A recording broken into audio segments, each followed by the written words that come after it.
What does patriotism look like in the modern world? For some people, it's flying a flag. And for others, it's military service. I tried, they wouldn't let me. For others, it's voting. But today, there may be another way people express patriotism. Speaking, and specifically speaking freely. Because one of the most unusual promises written into the United States Constitution is the First Amendment. It protects speech. It protects press. It protects the right of ordinary people to criticize power. And today, millions of Americans exercise that right through platforms like YouTube.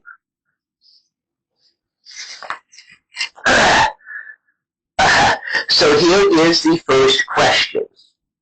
Is posting videos online actually a modern form of civic participation?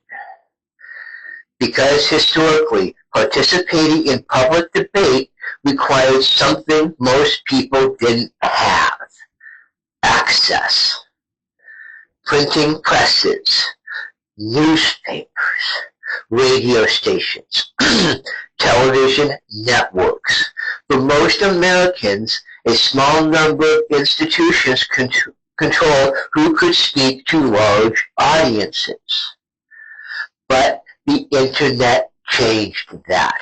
With an individual with a camera, an internet connection, and an idea can reach thousands, sometimes millions of people.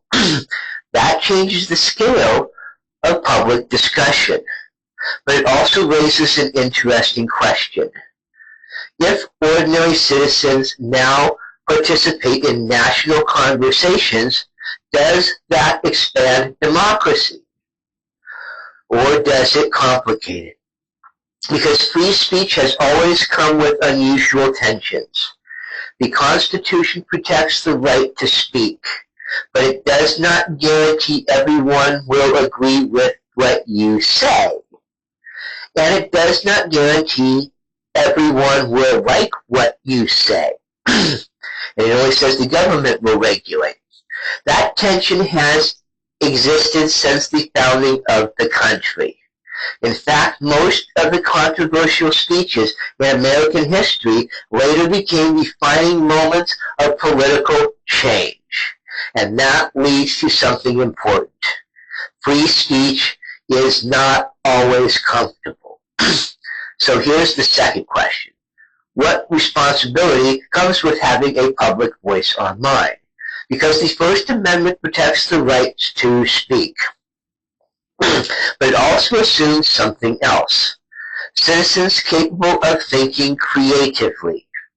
Citizens capable of listening to opponents' viewpoints.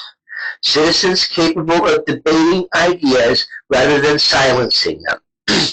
And the ideal becomes even more important in the age of social media.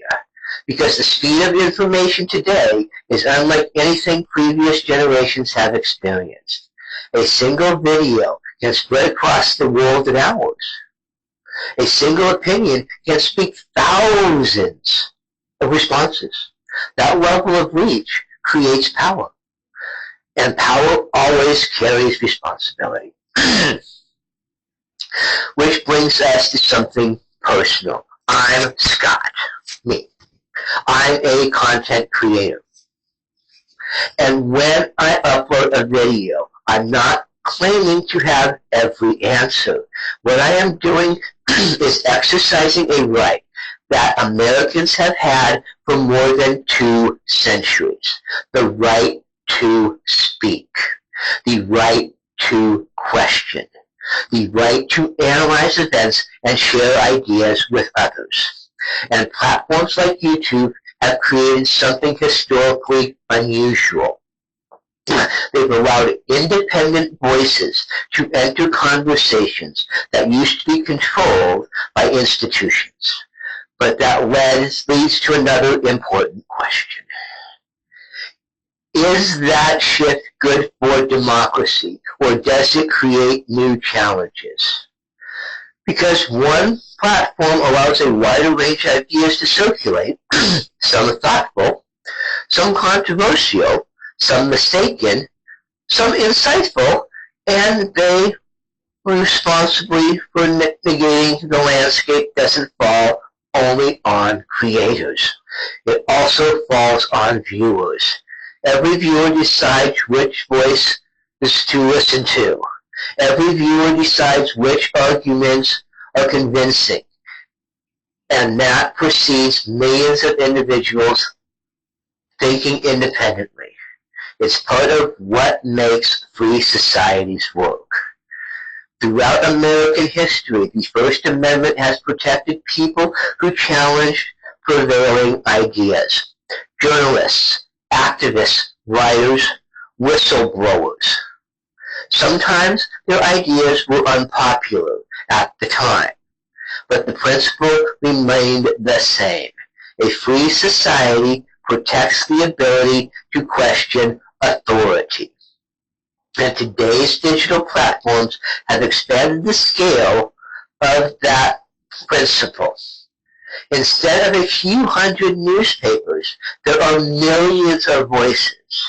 Instead of a few broadcast networks, there are countless independent channels, which means the public conversation is no longer centralized. It's decentralized. That decentralization can feel chaotic, but it also reflects something fundamental about democracy. Ideas competing in the open, arguments tested in public, evidence debated. Even though that process, society gradually decides which ideas gain influence. No central authority determines the outcome. The public does.